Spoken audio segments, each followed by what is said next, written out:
Hello tout le monde, voilà, on est heureux de vous accueillir encore sur la chaîne YouTube de l'église de Pentecôte d'Yverdon.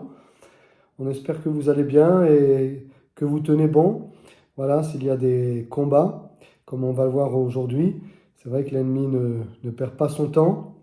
Lui, il attaque, il ne prend pas de vacances. Et donc combien nous devons vraiment veiller sur nous-mêmes. Alléluia. Voilà, frères et sœurs, chers amis, eh bien, on va directement maintenant dans le texte. Nous continuons donc notre étude sur Genèse, sur la vie d'Abraham et par extension aussi de Lot. Donc Genèse 13, à partir donc du verset, on va lire uniquement le verset 7. Voilà, donc bon, je lis quand même à partir du verset 5 pour comprendre le contexte, s'il y en a qui prennent le train en marche. Genèse 13, 5 à 7. Lot, qui voyageait avec Abraham, avait aussi des brebis, des bœufs et des tentes, et la contrée était insuffisante pour qu'ils demeurent ensemble, car leurs biens étaient si considérables qu'ils ne pouvaient demeurer ensemble. Il y eut querelle entre les bergers des troupeaux d'Abraham et les bergers des troupeaux de Lot. Les Cananéens et les Phérésiens habitaient alors dans le pays. Amen. Voilà, donc, première chose que je dirais ici, dans ce verset 7, c'est celui que nous allons examiner aujourd'hui, c'est que la querelle qui va survenir là entre donc les bergers d'Abraham et les bergers de Lot, elle a pour origine, elle a pour cause, donc on l'a déjà dit, la terre et les biens. Il y eut querelle entre les bergers des troupeaux d'Abraham et les bergers des troupeaux de Lot. Des troupeaux. Donc, la base, l'origine de la querelle, elle est matérielle. Alors, voilà, combien simplement, je voudrais revenir 1 ou 2 minutes là-dessus. On a déjà parlé de cela la semaine dernière, mais quand même juste revenir pour faire la transition, la liaison avec ce qui vient maintenant. C'est donc vraiment cette histoire de troupeau, ce sont ces biens qui vont amener ces hommes à se disputer. Donc voilà, combien nous devons veiller à ce qu'effectivement, eh bien, nos vies, n'est-ce pas, n'entrent pas en conflit pour des raisons matérielles, pour des raisons financières, pour des raisons bassement terrestres, j'ai envie de dire, puisque là, nous avons vraiment un contre-exemple à ne pas suivre, et en même temps, il est là dans la Bible pour nous prévenir qu'effectivement, dès qu'il y a un problème d'argent, il y a tension. D'ailleurs, vous remarquerez que, par exemple, certains couples, c'est tellement encore une fois d'actualité, mais certains couples, donc tout va bien jusqu'au jour où, par exemple, le mari ou l'épouse perd son travail. Je ne sais pas si vous vous souvenez de la crise des subprimes en 2008, lorsqu'il y a eu cette fameuse crise des subprimes avec les banques Lehman, etc., Lehman, etc., aux États-Unis. Eh bien, il y a eu des témoignages comme ça, que du jour au lendemain, comme certains étaient mariés, mais d'autres pas, en tout cas, comme ces hommes qui vivaient en couple avec des femmes un petit peu particulières, j'ai envie de dire, quand ils ont été virés, voilà, eh bien, l'épouse ou la compagne les a littéralement quittés. Donc tant qu'il y avait de l'argent, ça allait. Et puis du jour au lendemain, quand voilà, est arrivée cette crise, euh, donc elle avait la bande Lehman là aux États-Unis, avec ces subprimes, eh bien terminé quoi. Du jour au lendemain, c'est fini. Donc ils sont sortis avec leurs valisettes, avec leurs serviettes en cuir, virés, plus de travail. Et puis l'épouse a dit, bah, si c'est ça, eh bien tchobon, comme on dit, salut, au revoir, et puis porte-toi bien et à la revoyure. Donc Et ce n'est pas un seul cas, hein. Malheureusement, c'est plusieurs cas. Alors là, on va dire, bon, c'est pendant la crise des subprimes, pendant une grande crise financière, etc. Non, mais ça arrive dans beaucoup de cas où, effectivement, l'argent a conduit des hommes et des femmes à se séparer, à divorcer, soit parce qu'il y a eu une perte financière euh, peut-être liée, voilà,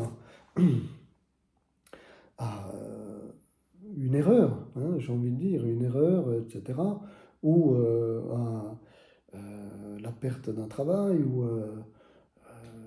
voilà, une mauvaise gestion d'un patrimoine, que sais-je, eh bien, malheureusement, beaucoup n'ont pas tenu. Tant qu'il y a de l'argent, ça roule. Dès qu'il y a des problèmes d'argent, je te connais plus, ciao, et puis à la revoyure. Mais qu'est-ce que ça veut dire? Qu'est-ce que ça veut dire? Ça veut dire, dans ces cas-là, que c'est l'argent qui les tenait. Ben oui. Puisque dès qu'il n'y a plus d'argent, ils ne tiennent plus. L'argent était le ciment du couple. C'est incroyable. Combien de femmes se sont mises avec des hommes pour l'argent? Combien d'hommes se sont mis avec des femmes pour l'argent? C'est une réalité. Ou combien d'amis, sans parler forcément de couple, mais d'amis, voilà, leur amitié a duré tant que finalement, eh bien, il y avait de l'argent. Mais le jour où un des deux a perdu son emploi ou est tombé malade, et puis qu'il n'avait plus, n'est-ce pas, le salaire qu'il avait avant, il touchait peut-être une rente pour maladie ou pour handicap, que sais-je, eh bien, salut, les amis, on les a plus vus.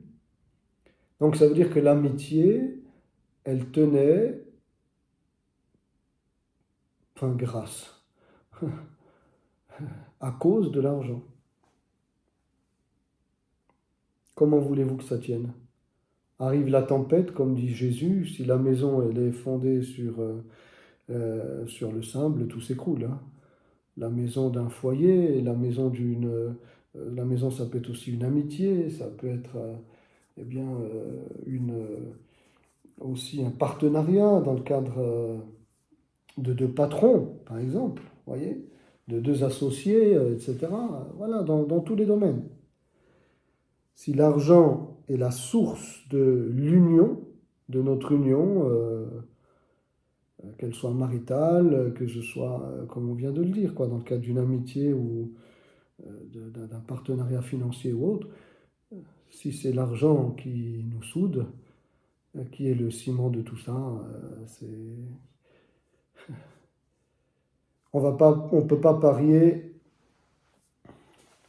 sur sur une telle unité, hein. On ne peut pas parier sur une telle unité. Alors encore une fois, bien d'actualité. Et finalement, bien voilà, les serviteurs, les bergers des troupeaux d'Abraham et les bergers des troupeaux de Lot vont se disputer. Alors, deuxièmement, maintenant, le mot dispute ici, qui a été traduit par conflit, j'ai regardé attentivement dans l'hébreu. Donc l'hébreu, c'est rive, hein, rive.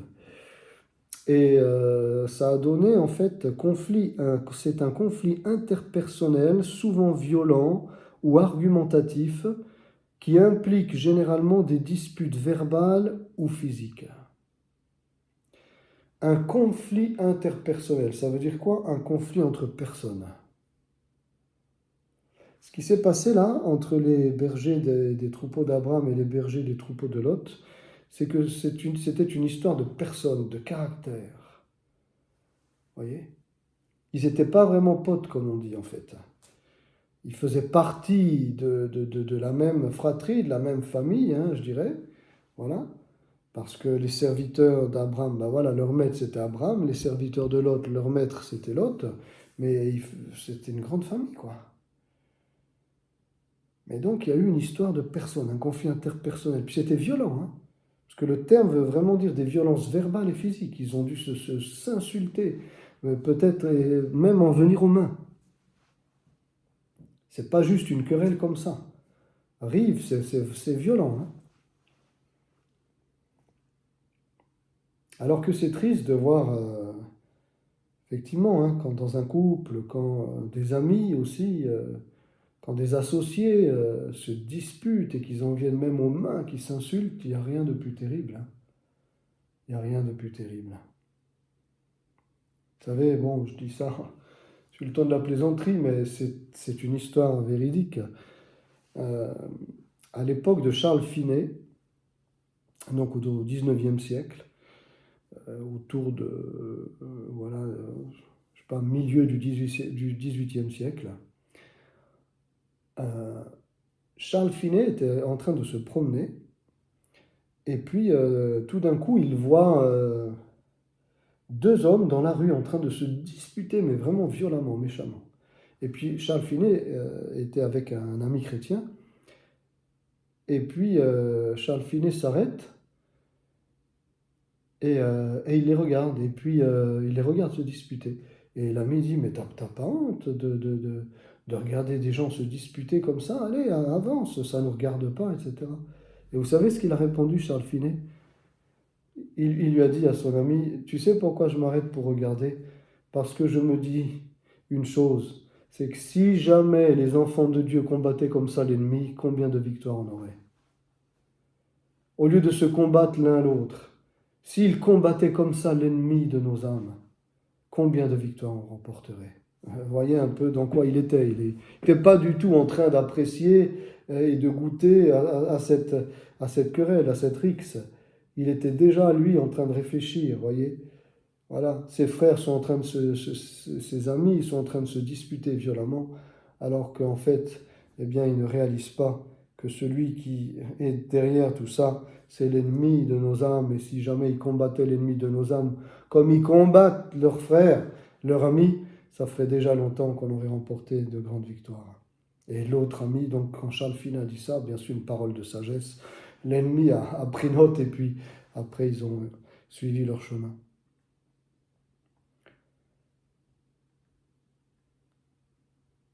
Alors là, bien sûr, conflit entre personnes, il y aurait beaucoup à dire, mais je dirais juste une chose, c'est que nous avons tous des caractères différents et que nous devons souvent, pour favoriser un climat de paix, renoncer à nous-mêmes, faire profil bas, faire le dos rond. Parfois non, parce que voilà, il y a des fois où le Seigneur nous demandera de tenir ferme par rapport à certains principes ou certaines décisions, etc. Mais combien de fois le Seigneur nous dira, écoute, d'ailleurs on verra, hein, c'est ce que va faire Abraham. Abraham va faire le dos rond, on le verra. Abraham va renoncer à lui-même. Abraham va montrer que, eh bien, il est complètement détaché. Mais donc pour régler ce genre de conflit entre personnes, la question du moi. C'est la question du moi. Et faire mourir le moi, n'est-ce pas, comme Paul nous le dit, faites mourir. Donc les œuvres de la chair. Nous sommes crucifiés avec Christ. Ce n'est plus moi qui vis, c'est Christ qui vit en moi, etc. Donc euh, ce vieil homme, on doit le considérer comme crucifié et laisser vivre Christ en nous. Et ça, c'est toute une leçon, tout un combat. C'est aussi une décision que nous prenons, pas une fois, deux fois, mais autant de fois qu'il le faudra jusqu'au jour où on sera auprès du Seigneur. Cela nous incombe. Est-ce qu'on veut avoir raison ou est-ce qu'on veut la paix? Est-ce qu'on veut absolument avoir le dernier mot ou est-ce qu'on veut la paix?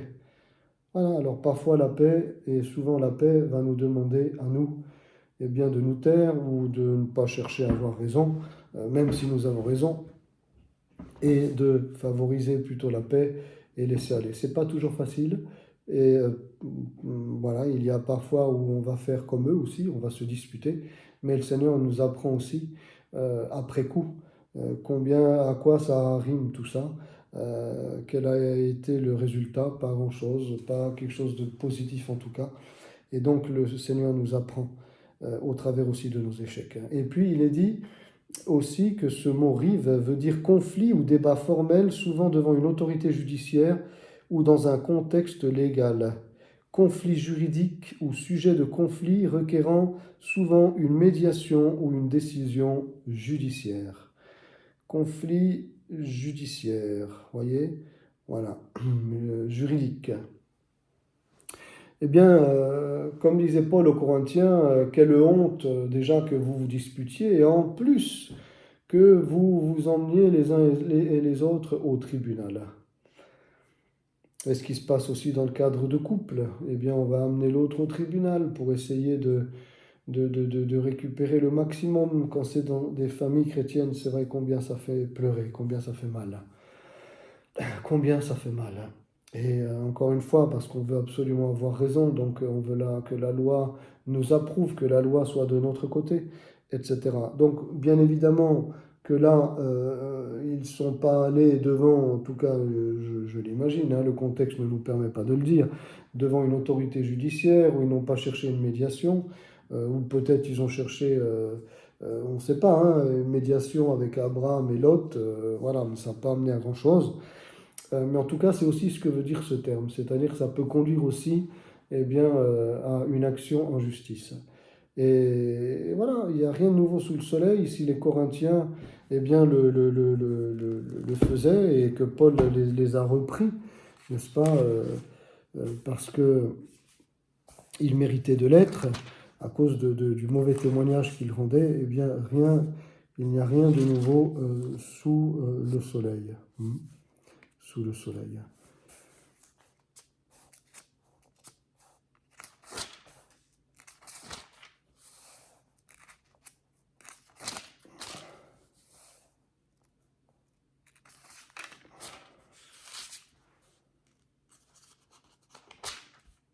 On a peut-être juste, je vais vous dire juste le texte. Voilà.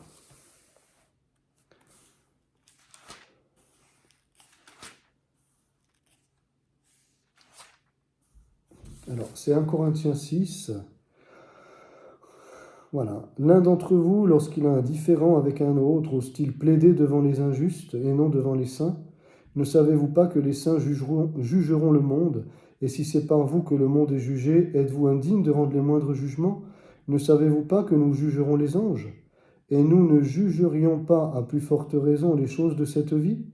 Si donc vous avez des différends pour les choses de cette vie, ce sont des gens dont l'Église ne fait aucun cas que vous prenez pour juges? Je le dis à votre honte. Ainsi, il n'y a parmi vous pas un seul homme sage qui puisse prononcer un jugement entre ses frères, mais un frère plaide contre un frère, et cela devant des infidèles. C'est déjà certes un défaut chez vous que d'avoir des procès les uns avec les autres. Pourquoi ne souffrez-vous pas plutôt quelque injustice? Pourquoi ne vous laissez-vous pas plutôt dépouiller? Mais c'est vous qui commettez l'injustice et qui dépouillez, et c'est envers des frères que vous agissez de la sorte? 1 Corinthiens 6, 1 à 8. Pourquoi ne vous laissez-vous pas plutôt dépouiller? Pourquoi ne souffrez-vous pas plutôt quelque injustice? Que je vous disais tout à l'heure. Faire le dos rond, laisser couler. Il y a parfois eh bien, cette possibilité-là, bien évidemment, plutôt que de chercher à avoir raison, on cherche la paix. Et ainsi, eh bien, on apaise la querelle, on fait preuve de maturité. Ce n'est pas le cas pour les bergers d'Abraham et de Lot. Une autre pensée, on voit que la Bible nous dit que ce sont les bergers d'Abraham. Il y eut querelle entre les bergers d'Abraham et les bergers de Lot. C'est pas dit il y eut querelle entre les bergers de Lot et les bergers d'Abraham, mais entre les bergers d'Abraham. Et comme il n'y a pas de hasard et que tout est pesé dans la Bible par le Saint-Esprit, eh bien ici, j'ai envie de dire une première chose, c'est qu'on a comme l'impression qu'ils veulent défendre leurs droits qu'ils considèrent prioritaires sur la terre d'Eretz Israël, la terre de Canaan à l'époque. Puisque c'est Abraham qui a été appelé. Lot a suivi, mais c'est Abraham. Donc eux le savent, les serviteurs. C'est notre maître qui a été appelé à venir dans ce pays. Votre maître a suivi, mais notre maître, c'est lui qui a reçu l'appel. Donc on va défendre notre droit, n'est-ce pas, à posséder cette terre et à vivre sur cette terre. Donc vous passez en second. Si ici on n'arrive pas à avoir assez d'espace pour vivre, eh bien c'est nous qui prenons ce terrain et vous allez ailleurs.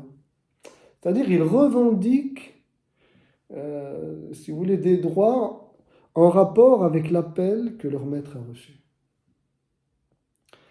Vous savez, c'est vrai que parfois Paul l'a fait, hein, il a défendu son appel. Parfois, on doit le faire.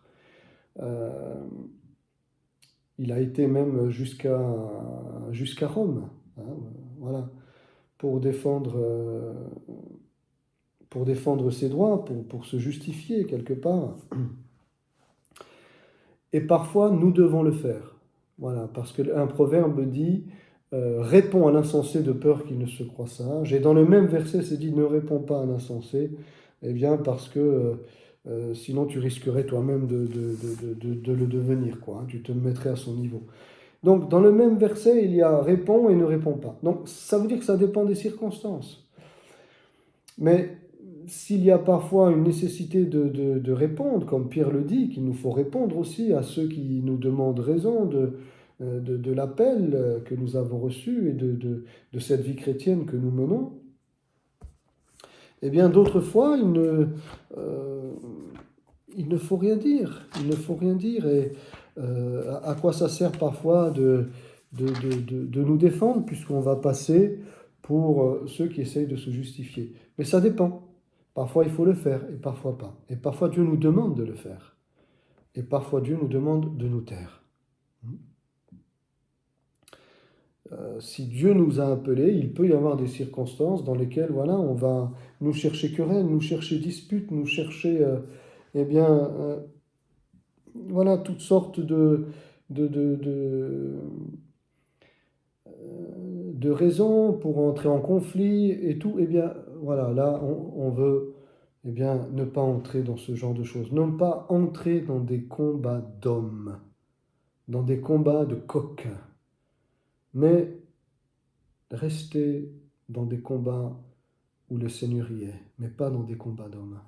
Nous arriver aux uns et aux autres, parfois d'entrer dans un combat d'hommes, et puis finalement le Seigneur de nous dire, mais à quoi ça sert? Pourquoi? Laisse-moi faire, laisse-moi agir, laisse-moi faire justice. Laisse-moi te défendre, laisse-moi te justifier.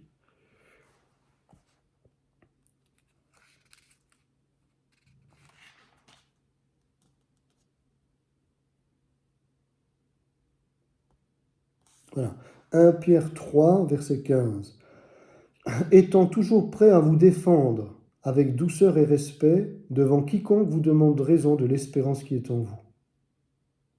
Et ayant une bonne conscience, afin que là même où il vous calomnie, comme si vous étiez des malfaiteurs, ceux qui décrient votre bonne conduite en Christ soient couverts de confusion. Car il vaut mieux souffrir, si telle est la volonté de Dieu, en faisant le bien qu'en faisant le mal. 1 Pierre 3, 15 à 16. 15 et 16. Voilà, donc là, les serviteurs d'Abraham voilà, n'ont pas agi de manière spirituelle et n'ont pas été mûrs. Troisième chose encore ici, ce sont les serviteurs d'Abraham, les bergers d'Abraham et les bergers de Lot. Mais ce n'est pas Abraham et Lot directement. Donc ici, on voit qu'il y a de la part d'Abraham et de Lot quand même une certaine maturité. Ils ne sont pas les chefs de leur clan pour rien. Une certaine maturité. Vous pensez bien qu'ils ont fait le même constat que leurs bergers, que leurs serviteurs. Mais eux ne sont pas entrés directement en conflit. Et là, je relève vraiment cette notion de maturité des responsables, maturité que les uns et les autres n'avons pas toujours eue, hein, il faut l'avouer, mais qu'avec le temps, qu'avec l'expérience, qu'avec les échecs, qu'avec les erreurs, nous avons aussi appris, et nous continuerons d'apprendre à nous maîtriser et à ne pas rentrer, donc, comme je le disais tout à l'heure, dans des combats d'hommes. On voit ici vraiment une maturité de la part d'Abraham et de Lot. Vous savez, ce sont les enfants qui pour un rien se disputent. Voilà, les enfants sont en train de dessiner, tout d'un coup, il y en a un qui lui prend le crayon. Voilà, ah, il m'a pris mon crayon, ah, maman. Voilà, d'accord? Voilà. Maintenant, si des adolescents de 16, 18 ans sont en train de se dessiner, et puis il y en a un qui lui prend le crayon, et un crayon, n'est-ce pas, sont en train de faire, je sais pas, un plan, et puis il lui prend une gomme, ou il lui prend un crayon, Si vous voyez celui de 16 et 18 ans dire maîtresse, il m'a pris mon crayon, bon, là, tout le monde va se moquer de lui. Parce qu'ils vont se dire écoute, t'es plus un gamin, t'as quand même 16 ans. S'il t'a pris le crayon, tu lui dis désolé, c'est le mien, j'en ai besoin. Voilà. Vous voyez, donc, ces attitudes-là, ces querelles, ces disputes, ces charnels, c'est enfantin en fait. C'est immature. C'est une preuve d'immaturité. Et, euh, et c'est ce que dévoilent ici donc, les bergers d'Abraham. Et donc, à contrario, Abraham nous dévoile ici sa maturité et Lot aussi. Autre chose, euh, ce sont les bergers d'Abraham et de Lot, donc ça veut dire que aussi un bon exemple n'est pas forcément toujours suivi. Vous voyez, parce qu'Abraham, on va dire oui, mais Lot, c'est pas un exemple. Bon, admettons, mais euh, Abraham, quand même, il a fait des erreurs lui aussi. Personne n'est parfait, mais quand même, il a des épaules, cet homme. Un patriarche, c'est pas n'importe qui, Abraham. Un exemple, c'est notre père en la foi. Le Seigneur n'aurait pas permis que ce soit lui si c'était un homme immature et de moindre qualité au niveau spirituel, hein, au niveau de sa vie spirituelle. Non, non, il est vraiment un homme de foi remarquable. Et à tout point de vue, je dirais, il nous apprend par sa vie, que ce soit par ses victoires, n'est-ce pas, par ses réussites, comme par ses échecs et ses erreurs. Donc un bon exemple n'est pas forcément suivi. Ça peut parfois aussi encourager tous les chrétiens qui se disent mais pourtant j'étais un bon chrétien, pourquoi mes enfants ont mal tourné? Souvenez-vous de Job. Ses enfants, ses garçons et ses filles, ils ont mal tourné. Pourtant la Bible nous dit que c'était l'homme le plus juste devant Dieu, le plus intègre. Il n'y avait pas sur terre un homme comme Job, je ne sais pas si vous vous rendez compte. Alors quand vous voyez un homme comme ça, vous dites mais ses enfants, ça doit être... Eh ben non. Il devait prier parce que ses enfants aimaient se retrouver avec leurs sœurs pour boire, etc. Vous voyez. Voilà. On retrouve les fils aussi d'Aaron, les deux premiers, Ophni et Phiné. Alors, Lévitique 10.1. Je mets Exode, Lévitique 10.1.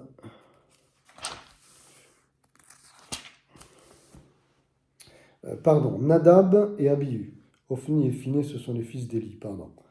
Lévitique 10.1. Les fils d'Aaron, Nadab et Abihu, prirent chacun un brasier, y mirent du feu et posèrent du parfum dessus. Ils apportèrent devant l'Éternel du feu étranger, ce qu'il ne leur avait point ordonné. Alors le feu sortit de devant l'Éternel et les consuma, et ils moururent devant l'Éternel. Et pourtant leur père c'était Aaron, le souverain sacrificateur. On va dire oui, mais bon, il avait fait le veau d'or. C'est vrai qu'Aaron s'était laissé embarquer là-dedans. Mais il s'est repenti, et puis après, bien voilà, le Seigneur ne l'a pas disqualifié, vous voyez, pour le sacerdoce. Ne l'a pas disqualifié, puisqu'après l'appel pour le sacerdoce est quand même venu après. Hein.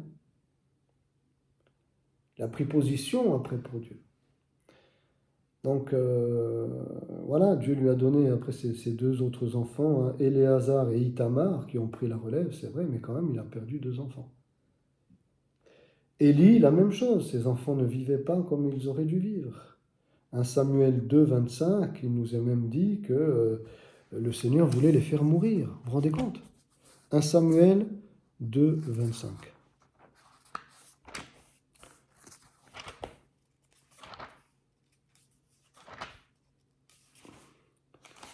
« 1 Samuel, chapitre 2, verset 25. Ils n'écoutaient pas la voix de leur père. D'accord? C'était donc Ophni et Phiné.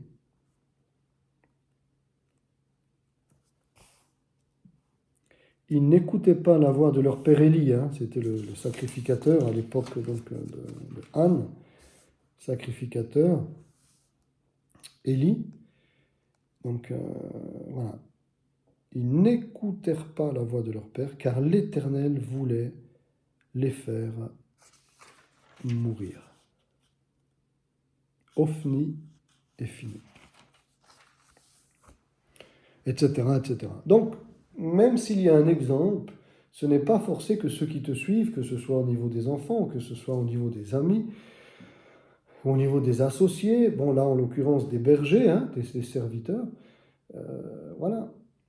Vous voyez, ce sont les bergers d'Abraham qui quelque part ont attaqué en premier les bergers de Lot. Donc on voit qu'ils ne suivent pas vraiment l'exemple d'Abraham posé, qui renonce à lui-même, qui ne cherche pas là vraiment à défendre son droit, à revendiquer son droit de propriété sur la terre d'Israël, qui ne cherche pas à intenter un procès ou quoi que ce soit pour essayer d'avoir raison, d'avoir gain de cause, comme on dit. Alors vraiment, les serviteurs ne marchent pas du tout dans la pensée, dans le comportement, dans le renoncement, n'est-ce pas, dans cet esprit d'abdication qui habitait Abraham. Et c'est bien dommage, et je suis sûr que ça a dû être aussi un sujet de tristesse pour Abraham, quoique c'était aussi conduit par Dieu, puisque effectivement, ils ne pouvaient plus euh, continuer à vivre comme ça ensemble, comme on l'a déjà dit, leur but, leur objectif était tout autre entre Abraham et Lot. Abraham cherchait la gloire de Dieu et Lot cherchait plutôt les choses de cette terre. Puis, dernier point, je dirais, dans le même verset, encore une fois, vous savez, la Torah, la Bible, hein, la parole de Dieu, ne met pas des versets comme ça, ou à l'intérieur des versets, des phrases, des mots, des adjectifs, etc., qui n'ont aucun rapport les uns avec les autres. Il y eut querelle entre les bergers des troupeaux d'Abraham et les bergers des troupeaux de Lot. Ok, ça on l'a vu. Les Cananéens et les Phérésiens habitaient alors dans le pays. Qu'est-ce que ça vient faire là? Ça n'a rien à voir avec Abraham, avec Lot, etc. Pourquoi le Saint-Esprit a voulu absolument que cette phrase, que cette constatation, n'est-ce pas, historique, soit placée absolument là, pas avant ni après, mais là. Moi, je relève deux choses, bon, comme un avertissement de la part du Seigneur, comme si il nous dit, comme si il dit aux serviteurs d'Abraham, aux serviteurs de Lot, vous vous disputez, vous vous querellez alors qu'il y a des ennemis à combattre. Vous vous trompez complètement de combat et d'ennemis. Ton ennemi, Lot, c'est pas Abraham. Et puis, serviteur d'Abraham, ton ennemi, ce n'est pas le serviteur de Lot. 1 Timothée 6, 12 nous dit combat, Paul dit à Timothée, combat le bon combat de la foi. Ça veut dire qu'il y a un combat qui n'est pas bon, qui n'est pas juste, qui n'est pas honorable. Il y a un bon combat, mais il y a des combats il ne faut pas entrer là-dedans. Des combats d'hommes, de coqs. Vous vous disputez alors qu'il y a des ennemis dans le pays. Vous trompez complètement de combat. Voyez comme c'est fort. Et combien nous devons veiller, c'est vrai, parce que l'ennemi peut mettre une pensée mauvaise dans un frère, dans une sœur, qui tout d'un coup vous attaque, vous agresse, vous essaye de vous quereller, etc. Puis vous tombez des nues, vous dites, mais qu'est-ce qui se passe? Je ne l'ai jamais vu comme ça. Mais c'est pas lui. Ce sont ces pharisiens et cananéens spirituels qui essayent parfois de nous mettre les uns contre les autres. C'est vrai dans chaque église locale, mais c'est vrai dans le cadre du couple, dans le cadre d'une famille, dans le cadre d'une amitié, dans le cadre du travail, etc. Pourquoi on se trompe si souvent de combat? Parce qu'on agit par la chair. Mais si on agit de manière spirituelle, on dit très bien, mon frère, écoute, voilà, on ne va pas se disputer, je veux prier. Si effectivement on a quelque chose à régler, etc., on le règle, Mais si on voit qu'il n'y a pas moyen, voilà, on va prier, et puis on va, s'il n'y a pas moyen de discuter, etc., hein, parce que des fois, plus on discute, plus on se dispute. Hein. Discute, dispute. Oui, plus des fois on discute, plus on se dispute. Alors, vaut mieux arrêter de discuter, aller prier, et puis demander au Seigneur d'étendre sa main. Hein. Maintenant, s'il y a moyen de discuter calmement, etc., ok. Et puis, si ce n'est pas le moment, on va prier, et puis on reviendra quand le frère ou la sœur sera dans de meilleures dispositions, et ainsi on pourra discuter tranquillement, s'excuser s'il le faut, et puis régler la chose. Mais pourquoi vous trompez de combat, hein, quelque part, dit le Seigneur aux serviteurs d'Abraham et de Lot, arrêtez de vous en prendre les uns aux autres. Arrêtez. Les Phérésiens, les Cananéens sont là, vous n'êtes même pas prêts. Vous savez qu'eux sont armés et tout, eux, ils vont vous combattre, eux, ça va être de vrais ennemis. Mais vous êtes des bergers, vous gardez des troupeaux, qu'est-ce que vous allez vous battre? Vous êtes frères, vous êtes dans la même communauté, vous exercez le même métier, qu'est-ce que vous faites? Qu'est-ce que vous faites? Vous savez que les Cananéens et les Phérésiens, eux, ils avaient déjà connu les armes de fer et tout. Hein. Donc, symboliquement parlant, c'était vraiment des ennemis.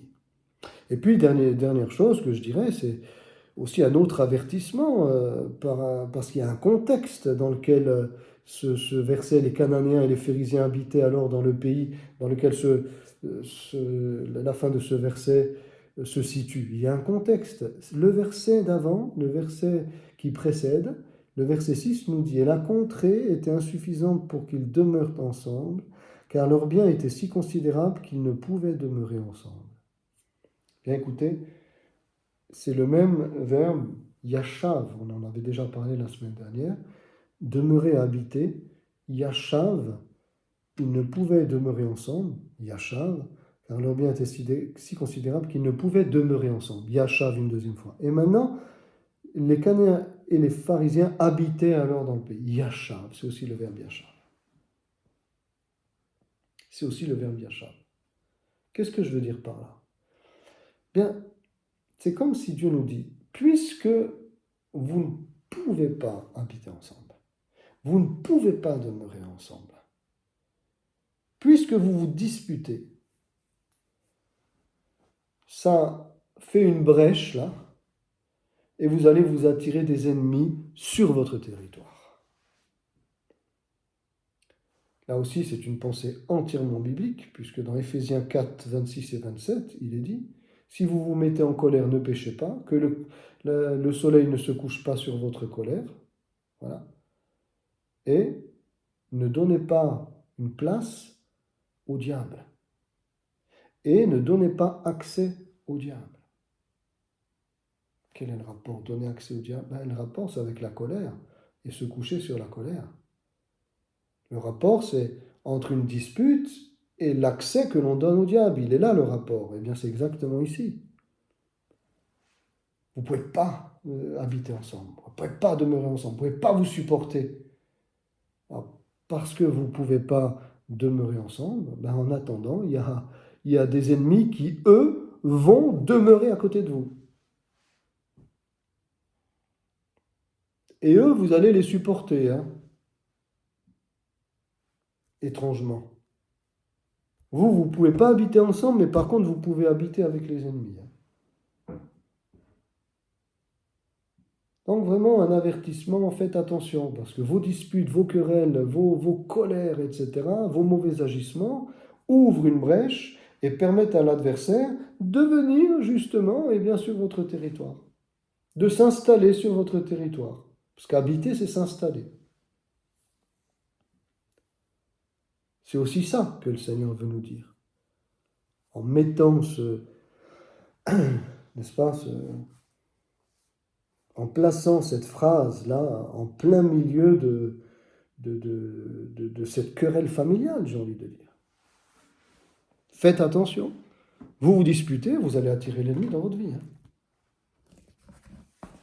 Alors voyez combien au travers de ces textes, en fait, le Seigneur nous met en garde à nous aussi.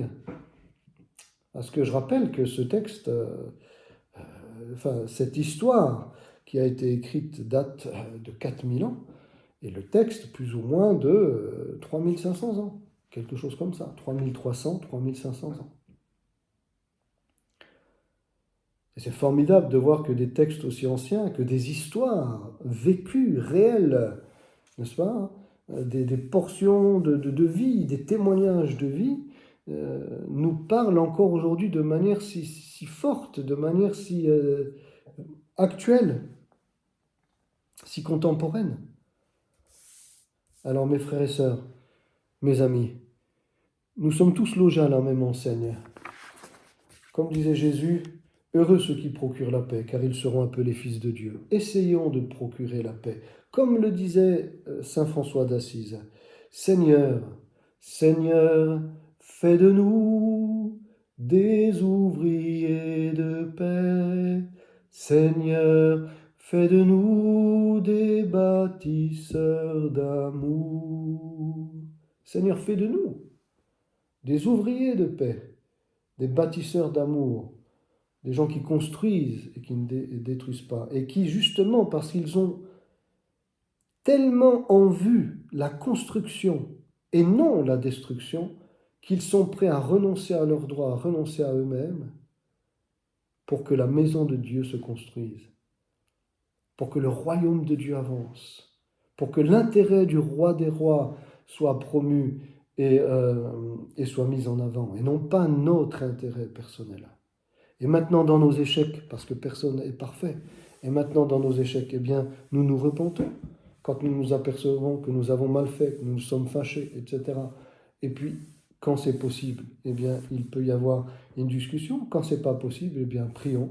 Et puis le Seigneur en son temps, eh bien, agira. Voilà un petit peu le message que je voulais vous laisser ce soir sur Genèse 13, verset 7. Que Dieu nous garde des conflits, des querelles et des disputes d'hommes, n'est-ce pas, de ces attitudes charnelles, de ces combats de coq, mais que Dieu nous donne plutôt d'entrer dans le véritable combat contre les Phérésiens et les Cananéens d'aujourd'hui, c'est-à-dire contre les puissances des ténèbres, qui, elles, oui, eh bien, sont une armée que nous devons combattre, et tout cela, c'est dans le domaine spirituel. Notre combat n'est pas contre la chair et le sang, comme disait Paul aux Éphésiens, mais contre tous ces esprits méchants dans les lieux célestes. Alors que Dieu nous aide à ne pas nous tromper de combat et à être eh bien, des ouvriers de paix, amen, et des bâtisseurs d'amour avec la grâce de Dieu et pour la gloire de son nom. Amen. Merci Seigneur pour ta fidélité.